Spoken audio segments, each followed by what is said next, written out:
Queridos irmãos, queridas irmãs, então esse vídeo é de número 110, livro de Sueli Caldas Schubert,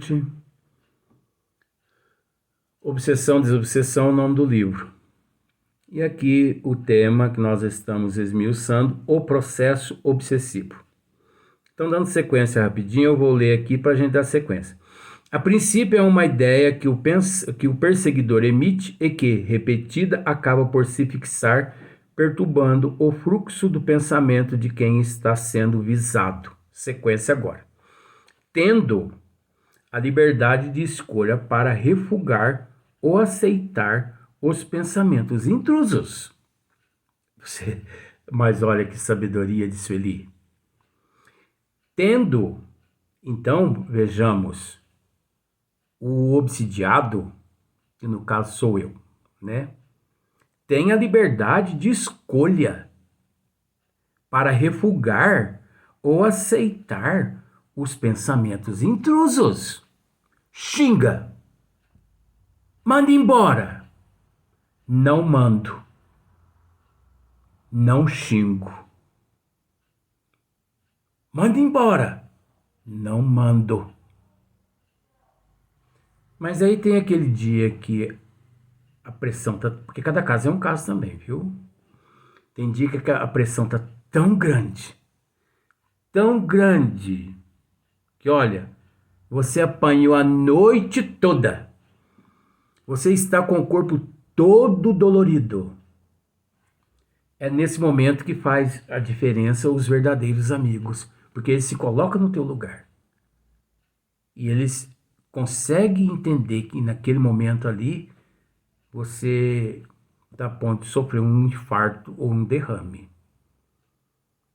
Porque no meu caso, por exemplo, nada se justifica, mas para você ver, 54 anos. 54 anos apanhando.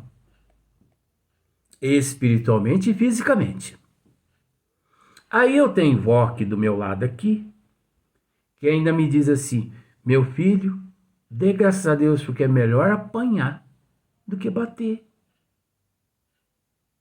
É melhor ser ofendido do que ofender. É melhor ser humilhado do que humilhar. Ei, mas quem tem uma avó dessa não precisa de inimigo mais não. Mas é brincadeira, porque a avó tá certa. Não adianta. Não se resolve através da brutalidade. Então, o obsidiado, tendo a liberdade de escolha para refugar ou aceitar os pensamentos intrusos. Então, eu, obsidiado, eu estou me colocando eu no lugar. Eu, obsidiado, eu tenho a liberdade de escolha para refugar ou aceitar os pensamentos intrusos. Eu tenho a liberdade de aceitar ou não. A vítima, sequência. A vítima sou eu, o obsidiado. Geralmente a vítima, que sou eu, geralmente se deixa dominar, torna-se passiva, por trazer nos refolhos da consciência a sensação de culpa. Ou conforme o caso, por se comprazer no conúbio mental que se está instalando. Às vezes a pessoa se compraz, né? Naquele conúbio. Naqueles prazeres mentais que está ali se instalando. Então, por exemplo, assim, bebe uma pinga, não bebo. Bebe, não bebo. Bebe. Ah, mas também você falou demais na minha cabeça, né? Eu já trago a predisposição e você ainda fica gritando demais no meu ouvido. Não há Cristo que aguenta, né? Menininho Jesus não aguenta isso não, fica gritando na orelha dele direto. Então não grite muito comigo, obsessor. Não grite, porque você não sabe quem está gritando. Porque se você gritar mais de 2 vezes, eu atendo os teus pedidos. Esse é o sentimento de culpa que a pessoa traz dentro de si. A não aceitação, a revolta, a mágoa ou ressentimento. são os pontos fracos, que significa predisposição, que nós trazemos de vidas passadas. Nós não trazemos lá, por exemplo, o veneno em si é aquela contaminação, aquela toxina, aquela predisposição ao que não presta. Então veja bem, predisposição ao que não presta. Então, quando se pronuncia esse termo, predisposição ao que não presta, significa a porta larga. Significa Barrabás, tudo que não presta. Então a pessoa não traz a predisposição ao cigarro. Ele não traz a predisposição à droga, à sexolatria, à bebida. Não. Ele traz uma toxina, que é a predisposição a tudo que não presta. É uma atração. Igual, por exemplo, olha só, o que nós queremos dizer é o seguinte: o imã. Pegue pregos pequenos, pregos grandes, pegue vários outros tipos de metais e jogue o imã lá dentro para você ver o que acontece. Pega todos os metais, sem distinção. Por quê? Porque o imã é a predisposição. Elementos magnéticos que correspondem os mesmos elementos os quais aqueles objetos receberam forma, né? Aos mesmos elementos. Ferro, só muda a forma. Então, por exemplo, garfo, colher, prego, tachinha, limalha. Você acha que o imã ele chega no meio desses elementos todos e diz assim: não, eu só quero os pregos. Mas se todos os outros correspondem aos mesmos elementos magnéticos de atração, é a lei de atração. É o mesmo caso nosso. Nós trazemos essa tendência, essa predisposição ao que não presta. Aí a pessoa fala assim: mas hoje mexe com droga porque em vidas passadas mexeu com droga. Às vezes não. Está mexendo com droga nessa existência, mas na vida passada foi um alcoólatra. Mas nessa existência está mexendo com heroína. Agora, qual a diferença de heroína com bebida e com outros tipos de droga? Nenhuma. Tudo é droga. Tudo não presta. A diferença está apenas nos elementos, mas que corresponde à mesma intensidade do imprestável, que destrói tanto a vida física, quanto a vida espiritual, quanto a família e tudo à sua volta. Por isso, droga, em momento algum, nós temos que expurgar esses fatores que trazemos de vidas passadas e que não presta, né?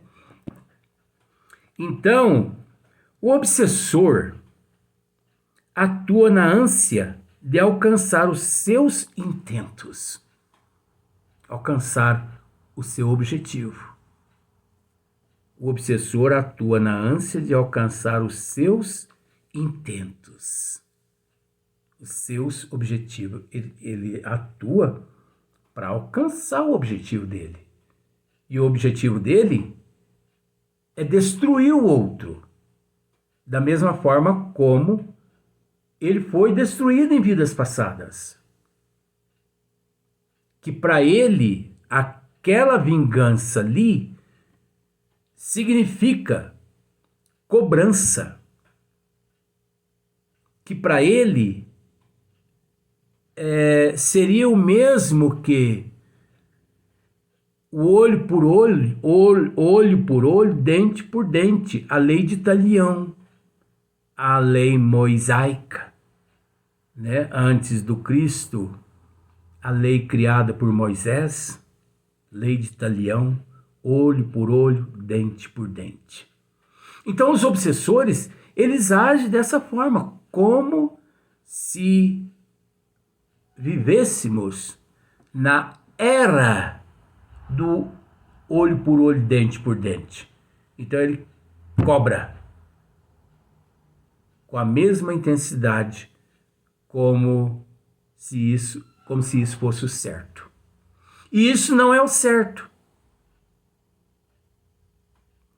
Porque se eu matei ele em vidas passadas, ele não foi programado, preparado para reencarnar, ou no plano espiritual.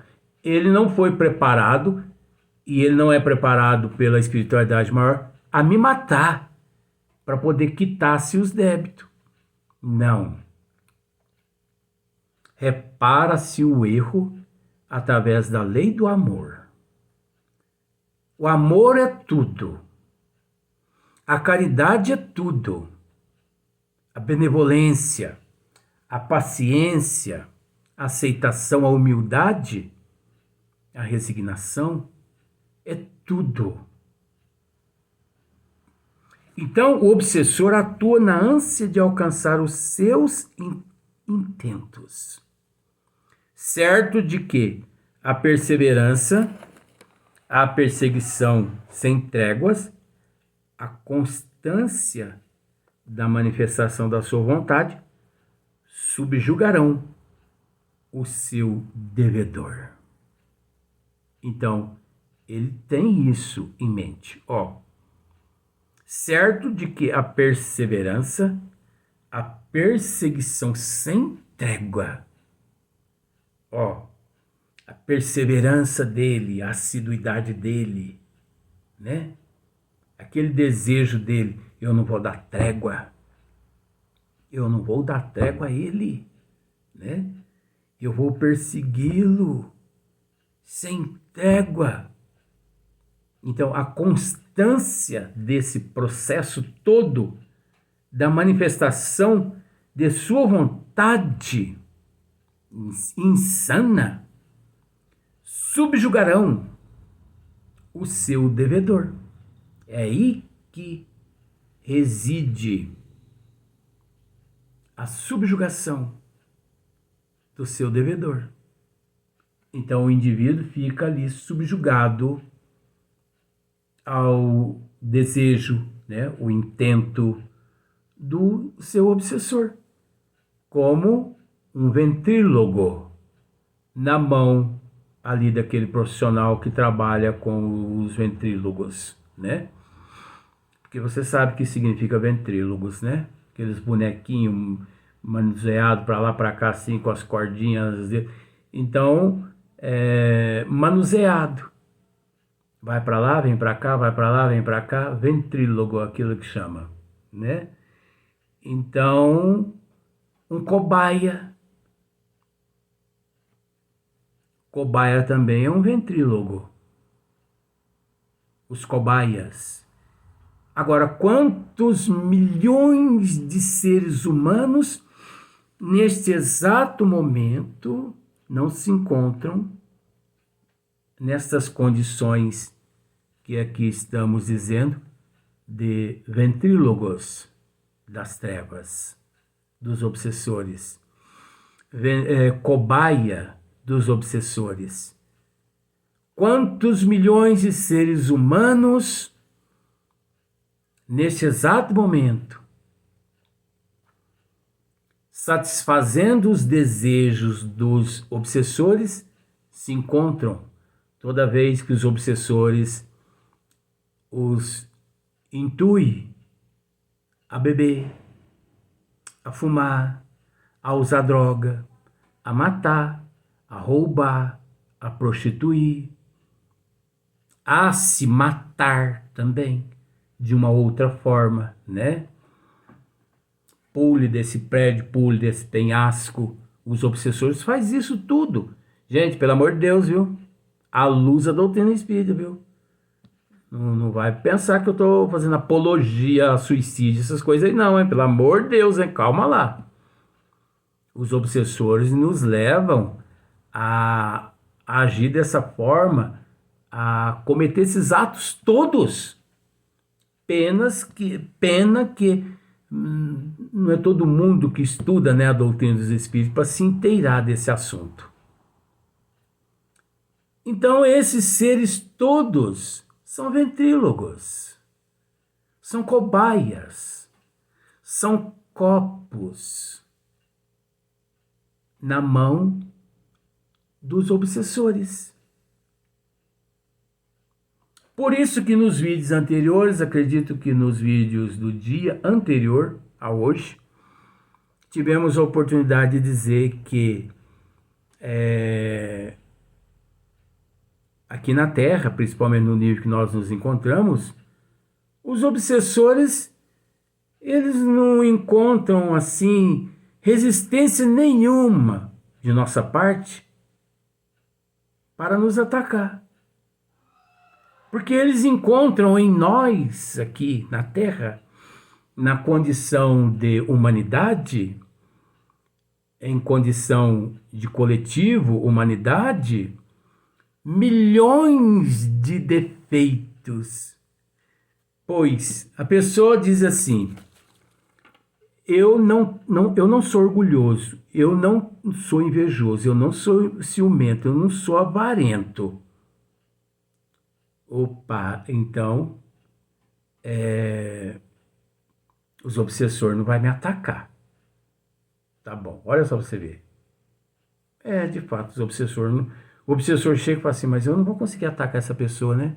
Porque não é orgulhoso, não é invejoso, não é ciumento, não é avarento. Mas aí daí a pouquinho, alguém te irrita. Você fica com ódio daquela pessoa, pronto, o obsessor já entrou em você. Já se conectou a você.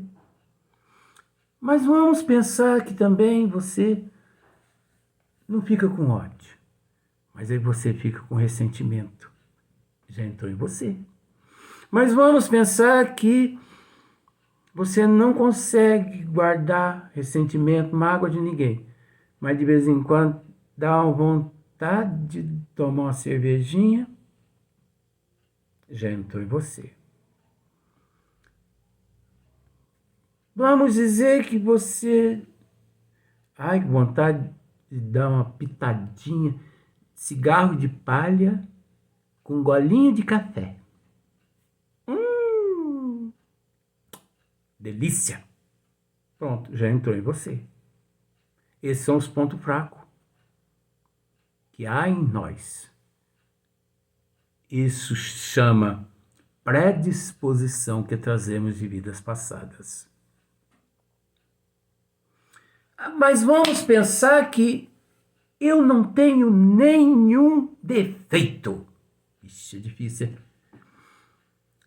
Mas, na hora do almoço, eu bato o olho na mesa e os meus olhos crescem desse tamanho.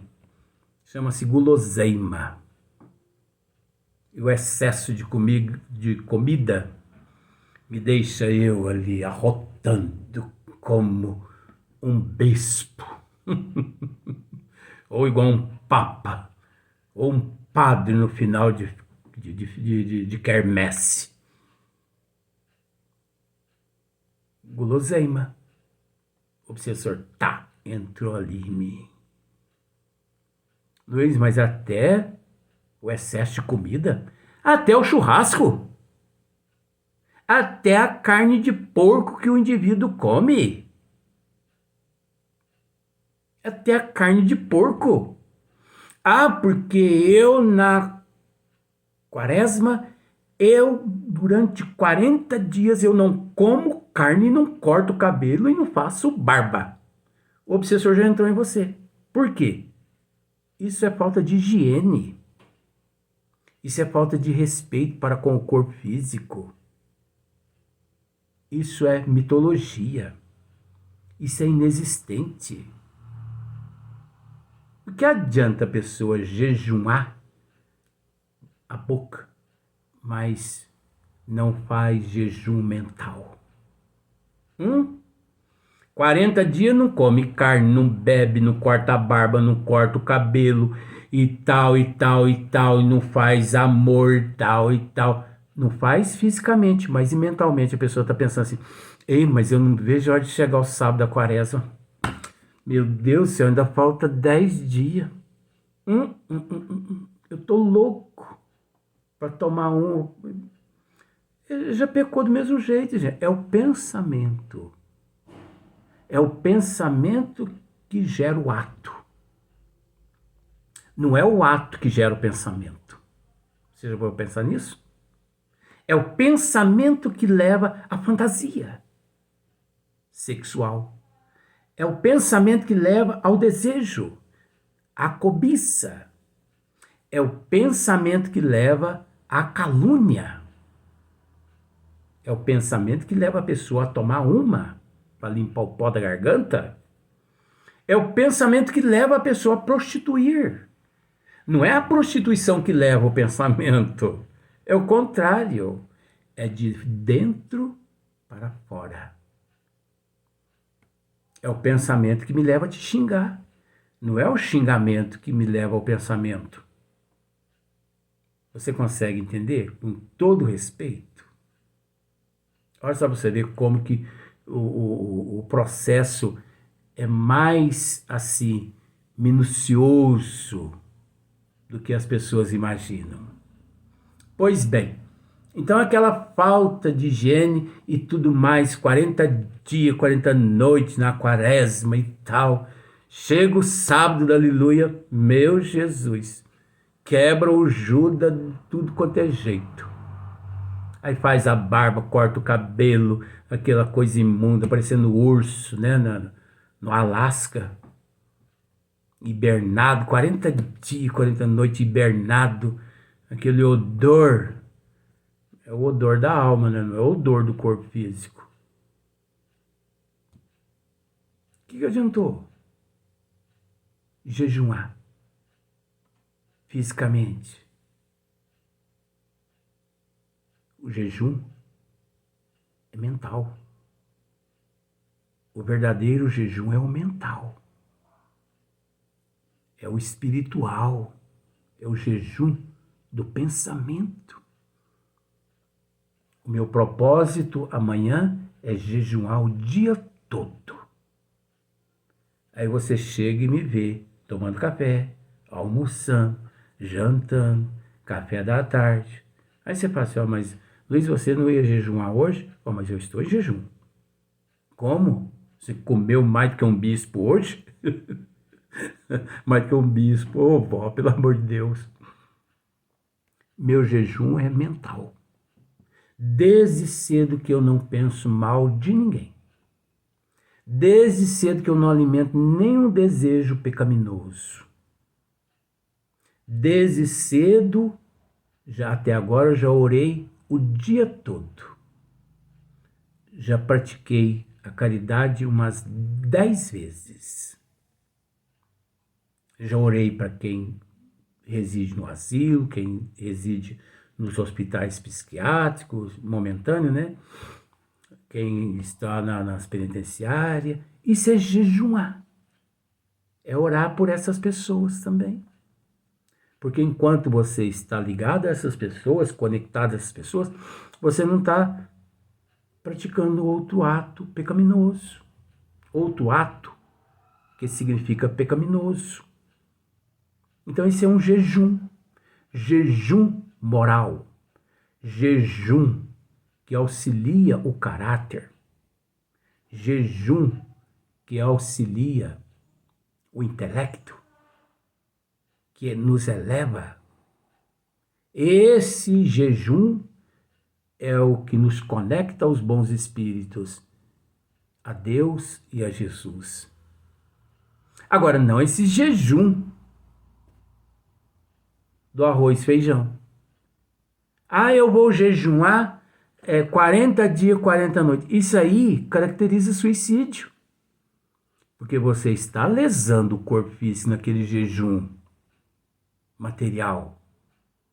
Quantas mil calorias nós temos que ingerir por dia para manter a nossa imunologia intacta?